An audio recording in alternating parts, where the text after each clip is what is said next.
ассалому алайкум бинандагони гиромӣ. Нашри навбатии барномаи иттилоъотии ахбору аз телевизиони Тоҷикистон манзури шумо мегардонем. Дар студия бо шумо Марҷона Шарипова. 7 июл дар доираи сафари корӣ ба Федератсияи Русия сарвазири ҷумҳурии Тоҷикистон Қоҳир Расулзода дар шаҳри Екатеринбург бо губернатори вилояти Свердловск мулоқот намуд. Зимни вохӯрӣ сарвазири мамлакат Қоҳир Расулзода таъкид дошт, ки Тоҷикистон ва Федератсияи Русия шарикони стратегӣ буда бо сиёсати оқилонаи асосгузори сулҳу ваҳдати миллӣ пешвои миллат, президенти ҷумҳурии Тоҷикистон муҳтарам Эмомалӣ Раҳмон ва президенти Федератсияи Русия муҳтарам Владимир Путин ҳамкории минтақаҳои ду кишвар тавсия меёбад. Сарвазири мамлакат вобаста ба имкониятҳои рушди бештари ҳамкориҳои ду кишвари бо ҳам дӯст ибрози назар намуда, тақвияти робитаҳоро дар бахшҳои саноату кишоварзӣ ва дигар самтҳои афзалиятнок ба манфиати ҳарду ҷониб маънӣ дод карданд. Таъкид шуд, ки намоишгоҳи байналмилалии саноати Иннапром 2024 майдони хуб барои пешниҳод, баррасӣ ва таҳияву татбиқи лоиҳаҳои дуҷониба буда, дар ин замина соҳибкорони ду давлат ба натиҷаҳои назаррас ноил мегарданд. Ёдовар мешавем, ки гурӯҳи соҳибкорони ҷумҳурии Тоҷикистон дар намоишгоҳи байналмилалии саноати Иннапром 2024, ки 9 июл дар назар дошта шудааст, иштирок мекунанд. 8 июл дар шаҳри Екатеринбурги Федератсияи Русия сарвазири ҷумҳурии Тоҷикистон Қоҳир Расулзода бо роҳбари ҷумҳурии Татористон Рустам Минниханов мулоқот анҷом дод. Сарвазири мамлакат Қоҳир Расулзода рушди ҳамкориҳоро дар сатҳи минтақаҳо ҷузъи таркиби муносибатҳои шарикии стратегии Тоҷикистон ва Русия унвон намуд. Тақвияту тавсияи робитаҳои мустақими иқтисодӣ байни субъектҳои хоҷагидорӣ ва доираҳои соҳибкорӣ дар бахши воқеии иқтисодиёт аз ҷумлаи ҳадафҳои рӯзмарра арзёбӣ гардиданд. Дар мулоқот соҳаҳои гуногуни саноат аз ҷумла саноати коҳиву металлургӣ, нафту газ, кимиё, саноати сабуку хӯрокворӣ, дорусозӣ, сохтмон, бахшҳои энергетика, нақлиёту коммуникатсия, кишоварзӣ ва сайёҳӣ чун самтҳои ояндадори ҳамкорӣ баррасӣ шуд. ҷонибҳо вобаста ба имконияту зарфиятҳои зиёди истифода нашуда барои афзоиши тиҷорати мутақобила ва татбиқи лоиҳаҳои муштараки сармоягузорӣ дар самтҳои афзалиятнок ибрози назар намуданд. Дар идомаи суҳбат ҷонибҳо омодагии амиқи худро ба густариши минбаъдаи робитаҳои фарҳангию гуманитария аз ҷумла дар соҳаи илму маориф ва тандурустӣ баён доштанд. барномаи ахборро идома медиҳем. ташвиши кошиносони созмонҳои бо нуфузи байналмилалӣ ва олимону таҳлилгарони муҳимтарин масоили дунёвӣ дар робита ба афзоиши хатарҳои минтақавӣ хоса ифротгароӣ ва амалҳои экстремистиву террористӣ бештар гардидааст. дар марҳилаи муосири рушд ҷумҳурии Тоҷикистон бо дар назардошти осоиши мардуми сайёра ва пойдории солҳособод дар муқобили терроризму экстремизм қарор дошта дар ин самт андешидани тадбирҳои муассирро пайваста пешниҳод менамояд. дар шароити торраф шиддат гирифтани равандҳои ҷаҳонишавӣ ки бо хатарҳои беруна ҷараён дорад, ҷумҳурии Тоҷикистон дар сафи пеши мубориза бо терроризму экстремизм ва гардиши ғайриқонунии маводи нашавовар қарор дошта, пешниҳод ва принсипҳои милливу башардӯстонаи роҳбари дурандеши тоҷикон дар арсаи байналмилалӣ муаррифӣ мегардад. ифротгароӣ ва бегонапарастӣ хосияти сарди ин падида аллакай аён аст. мутаассифона сарфи назар аз талош ва муборизаи якдилонаи ҷомеаи башар чунин зуҳуроти бад аз худ дарак дода, паёмадҳои он сокинони кишварҳои бадом афтодаро ро ба мушкилии ҷиддӣ намудааст. мавзӯи терроризм ва экстремизм яке аз масъалаҳои мубрам дар сиёсати хориҷии тамоми кишварҳо ба ҳисоб меравад. ҳар як кишвар дар ҳамбастагӣ кӯшиш ба харҷ дода истоданд, ки он мушкилотҳое ки дар вобастагӣ ба терроризм аст дар якҷоягӣ онро мавриди таҳлилу баррасиҳо ва роҳҳои ҳалли онро пайдо намуда бошанд.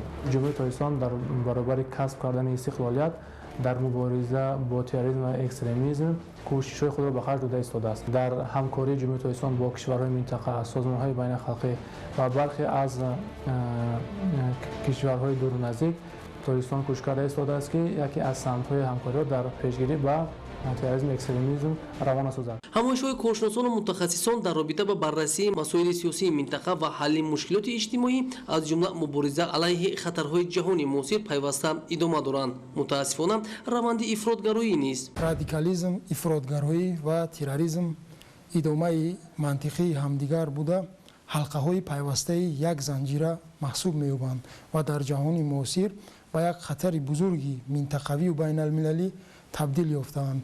воқеан қабл аз муайян намудани иқтидори таҳдиду хатарҳое ки аз падидаҳои мазкур бармеоянд, бояд табиату моҳияти падидаҳои мазкур дар алоҳидагӣ мавриди баррасӣ қарор гирад. аслан радикализм яъне ки тундгароӣ як навъи мафкура, як тарзи фикроние мебошад, ки бар асоси идеяҳои радикалӣ ва андешаҳои радикалӣ бунёд ёфтааст ва екстремизм бошад ва ифротгароӣ бошад ҷанбаҳои қавии идеологӣ дорад ва дар асоси андешаҳои радикалӣ рушд менамояд. ташаккули механизмҳои таъсирбахш ҷиҳати таъмини амният дар минтақа ва тақвияти он дар шароити таҳдидҳои муосир ҳадафест ки коршиносону сиёсатмадорон пайваста сухан мегӯянд. муқовимат ба таҳдидҳо ва хатарҳои замони муосир дар ҳамбастагӣ бо ҷомеа ва ҳисси баланди худшиносию зиракии сиёсӣ самара медиҳад.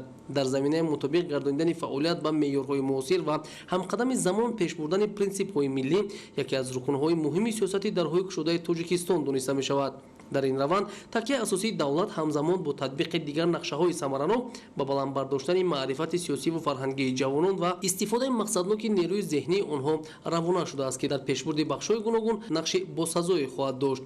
барои ба даст овардани натиҷаҳои мусбат дар ин самт қабл аз ҳама ба доираи ин насли ояндасоз аз ҷониби волидайн, устодон ва ҷомеа низ бояд таваҷҷӯҳи хос зоҳир гардад. дар доираи сиёсати созандаву бунёдкоронаи асосгузори сулҳу ваҳдати миллӣ пешвои миллат президенти ҷумҳурии Тоҷикистон муҳтарам Эмомалӣ Раҳмон бо мақсади рушди босуръати соҳаи сайёҳӣ ва фароҳам овардани имкониятҳои муосир дар ноҳияи Мурғоби вилояти мухтори Кӯҳистони Бадахшон 3 меҳмонхонаи замонавӣ мавриди баҳрабардорӣ қарор дода шуд.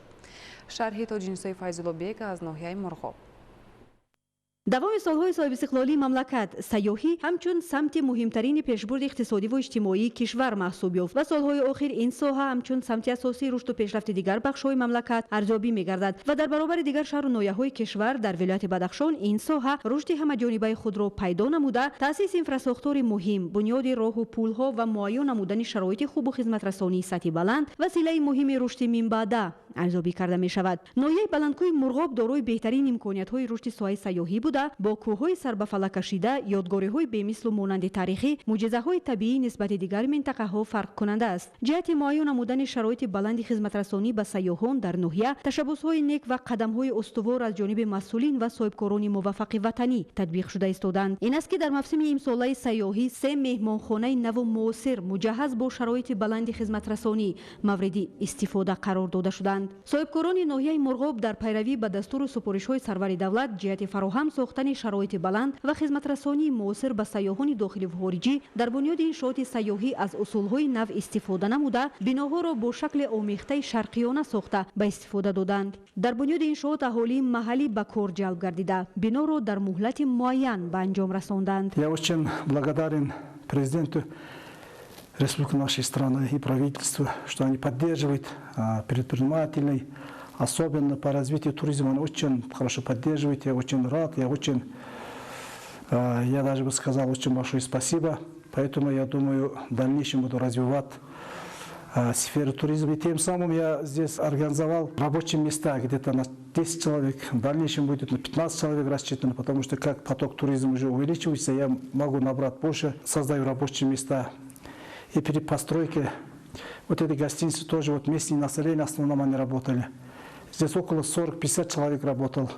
И где-то около 500-600 тысяч самой они зарабатывали. Заработные платы их не так составляли. Это очень хорошо повлияло на жизнь, на уровень жизни этого джамаата. И в дальнейшем буду вот тоже привлекать молодежь, женщины, создаю рабочие места. бояд гуфт ки меҳмонхонаи сайёҳи шарқӣ имкон дорад 38 сайёҳи хориҷиро дар як рӯз қабул намояд ва барои 10 нафар ҷойи корӣ дар ҷамоати деҳоти Қарақул фаъолияти худро оғоз намуда барои сайёҳон шароити баландро фароҳам овардааст. меҳмонхона аз 2 ошёна иборат буда дар он барои истироҳату фароғати меҳмонон мутобиқи стандартҳои ҷаҳонӣ имконият аст. албатта Мурғоб дорои манзараи зебо ва ҷойҳои гуногуни таърихиву сайёҳӣ мебошад ва ҳамасола ҳазорҳо сайёҳон аз кӯлҳои овозадор ва дигар имкониятҳои соҳаи сайёҳӣ боздид анҷом медиҳанд ва ба истифода додани чунин иншооти муҳими сайёҳӣ теъдоди сайёҳон афзуда рушди иқтисодиву иҷтимоии мардум комилан беҳбудӣ хоҳад ёфт. сайёҳони хориҷӣ аз табиати дилфиребу нотакрори Бадахшон хусусан ноҳияи баландкӯҳи Мурғоб изҳори андеша намуда таъкид намуданд ки дар заминаи пешниҳод намудани хизматрасониҳои баланд ба мо сайёҳон сол ба сол теъдодамон афзун хоҳад гардид, зеро ҷаҳонгардони тамоми кишварҳои дунё орзуи дидани Бадахшон ва табиати дилфиреби ноҳияи Мурғобро قرار دارند. افتتاح مهمانخانه نور کوهستان با 8 جای خواب و برای 3 نفر جای کاری و مهمانخانه استقلال موضع ششتپه با 6 جای خواب و جای کاری برای 4 نفر در جماعت دهات علیچور با شرط و شرایط موثر که از طرف صاحبکاران ناحیه با سطح و صفت بلند و طرح زمانوی ساخته شده است، زمینه باز هم بلند در رشد ساحه ارزیابی کرده می شود. قید گردید که این ساحه چون همه سالت تحت توجه به واسطه رهبریت عالی کشور قرار داشته، برای بهبودی اقتصادیات ناحیه از امکانیت‌های نو استفاده خواهند نمود. صاحبکاران نیز در نوبت خود برای فراهم ساختن شرایط مساعد برای فعالیت پیوسته جهت رشد ناحیه به سرور دولت منتداری عرضه نمودند. با پیروی از سیاست خردمندانه اساسگذار صلح و وحدت ملی پیشوای معظم ملت محترم امام علی رحمان،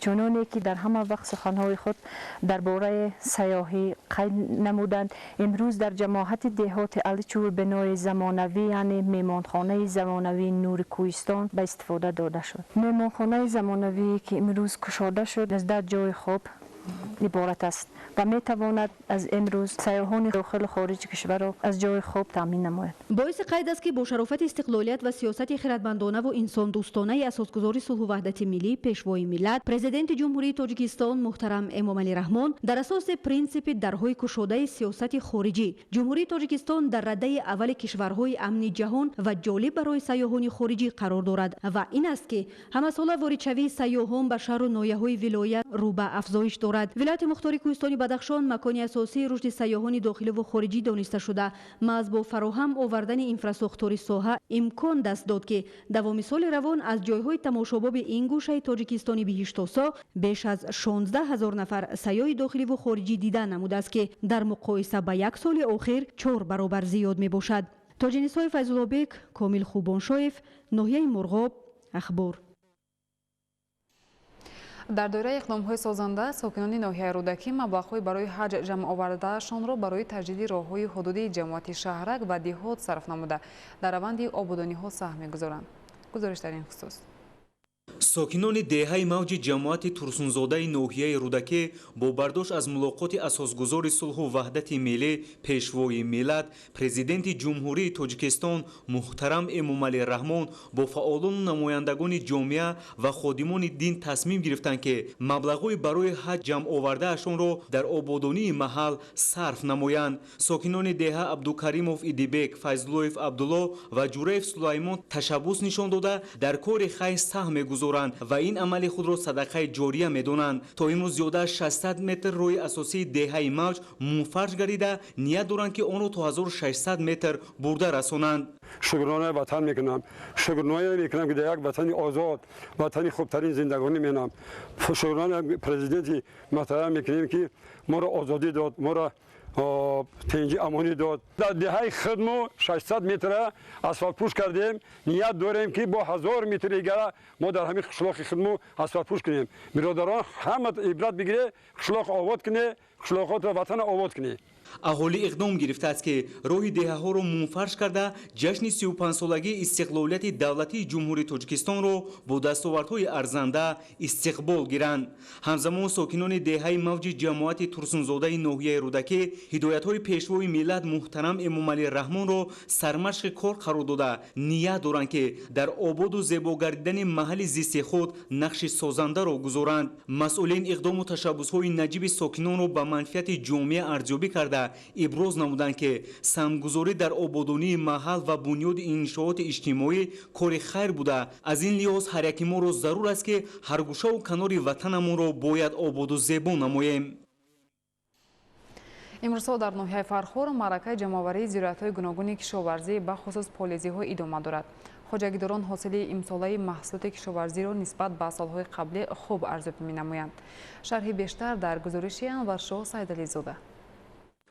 در ناحیه فرخور امسال کشاورزان در میدان قریب 900 گکتار کشتی زراعت‌های پولیزی از آن جمله تربوز، خربوزه و کدو را بر ماندند که با مساعد آمدن باد و هوا زراعت‌های کشت شده نشونما یافته حاصل خوب به بار آوردند. امروز در همه شکل‌های خواجگیداری ناحیه معرکه جمع‌آوری محصولات کشاورزی برنج پروریده مرد دهقان با مرام ادامه دارد. طور اطلاع داده شد اساساً حاصل پخته رسیده کشاورزان را میزاجان از صحرا گرفته به شهر دوشنبه و ناحیه‌های منطقه کلوب ولایت ختلان به فروش میبرند. می‌قرارند. خوجگی دیقونی مراد احمد دارای 6 گکتار زمین بوده از سال 2001 این جانب فعالیت دارد. جمعه‌خان احمدов روبروی خوجگی مذکور میگوید تجربه چندین ساله نشان داد که کشتی زراعتی پولیزی را در برابر دیگر شهر و ناحیه‌های ولایت ختلان در ناحیه فرخار هم میتوان به راه ماند و حاصل دلخواه به دست آورد. زیرا اقلیم گرم ناحیه برای پرورش تربوز و خربوزه و دیگر زراعتی پولیزی مساعدت خوب می‌نماید. او عامل اساسی فراوان حاصلی را پیش از همه با انتخاب تخمی‌های خوش‌صفت، استفاده نوری‌های مینرالی، توصیه متخصصان، رعایت قاعده‌های مهم اگرتکنیک کشاورزی و حالت خوب ملیاراتیوی زمین‌ها ربط می‌دهد. در میدان 2 گکتار زمین ما همی کشتی همی پلوزی کردگیم 50 سوتیخش دا کارتوشکا، بودرینگ، هندلا، کدو و غیره ها کردگیم. یکم گکتارش کشتی توزیعی تربوز نسکو تخمی نو نظر با پورینا پیرونا خیلی بهتر است. ایگام چی تنقیسی نکشیدیم، نه آوش نه تکنیکش نه ایش نه اوش، خیلی همش دادیم 100%. اوزی یکم چی نکلی بود نشده رفته سه بود نشده صادرات هم کردیم رفته سه خمیده میده. این دهقان اصیل میگوید کار در صحرا سهل نبوده، زحمت زیاد رو طلب نماید. از این رو در زمین‌های خوجگی همراه اهل عائله خود دست جمعونه زحمت میکشند. 4-5 تا فرزندم قطعی، پدرم قطعی، 3-4 عائله هم کار میکنیم خودمون. 20 نفر 25 نفر روز دم میاریم. مثلا کلخوشی داریم، روزی کاریش نمیتیم تو بگره مقصد 20 تا 25 کس جوش میشه ماه شده قریب 20-25 هزار سومونی ما امور دسترس میکنیم یاردم میکنیم کلخوشیمون. حکومت جمهوری تاجیکستان در سیاست اقتصادی خود استفاده ثمرناک زمین را در مد اول گذاشته. جهت نظارت آن یکچند برنامه و لایحه‌های ساحوی را مورد عمل قرار داده است که این روند بیشک به دستگیری پیوسته دهقانان نگرانیده شده است. از طرف حکومت جمهوری تاجیکستان ما را مثال دستگیری میکنن، دانگی تخم تربوز هم یاردم کردم، هندله هم دادن، بودرینگ هم دادن، مثال کارتوشکا هم میتن، گندم هم دادن، همه مثال از قوریش هم دادن یاردم کردگیان. متخصص قطعی کار میکنیم، همکاری کردن، ما را دستگیری میکنن، ما نگاه میکنیم چیکار میکنن و ما را نگاه میکنن، نظارت میکنن. با مقصد به دست آوردن منفعت بیشتر اقتصادی، زحمتکشان خوجگی دهقانی مراد احمد در برابر کشت و پرورش دیگر نامگوی زراعت‌ها همزمان با پختکاری نیز میل زیاد دارند. زیرا با پرورش این نوع زراعت و از حساب فروش آن میتوانند سطح زندگی خود را باز هم بلند بردارند. خوجگی مذکور یکی از خوجگی‌های موفق در سمت پختکاری بوده، همه ساله بیش از 40 سنتنری حاصل به دست میارند. اهل زحمت ناحیه فرخار با در نظر داشت مهمیت استفاده مقصدناک هر پارچه زمینی کارم، گرفتن 2-3 حاصل و تامین بازار استعمالی تلاش ورزیده ایستادند که به دستاوردهای نظررسی مهنتی نائل گردند و بهره رسیدن به یکی از هدفهای استراتژی حکومت جمهوری تاجیکستان تامین امنیت عضو قواره سهمگذار باشند. انورشاه سیدعلیزاده، سعید حمیدی شریف، ناحیه فرخار، اخبار. خوجگی‌های کشاورزی ناحیه اسپیتامین در موسم بهاری در 11124 گکتار کشت و پرورش همان نمود زراعت را به راه ماندند که عین زمان جمع‌آوری حاصل ادامه دارد. گزارش همکاران ما. در ناحیه اسپیتامین با مقصد کم کردن مهنت دستی با دستگیری حکومت جمهوری تاجیکستان قریب 70% تکنیک‌های کشاورزی نو کرده شده در سری وقت انجام دادن کشتی بهاری، پاشیدن تخمی، کارکرد اگروتکنیکی، یگانه‌کنی و آب و غذادهی در روی غله تکنیک‌ها نقش اساسی دارند. خوجگی‌های ناحیه اسپیتامین در زمین‌های کارم در برابر غله، پخته، پالیزی، سبزوات، پیاز، کارتوشکا و دیگر نوع زراعت کشاورزی کشت نمودند و یکی از تامین کنندگان بازار شهرهای صنعتی با محصولات غذایی کشاورزی به حساب می‌روند. این زمان در خوجگی‌های دهقانی، زمین‌های خوجگی یاریرسان و باغ‌های جماعت دیهات تقایق جمع‌آوری حاصل کارتوشکا، پیاز، پمیدور، میوه ادامه دارد.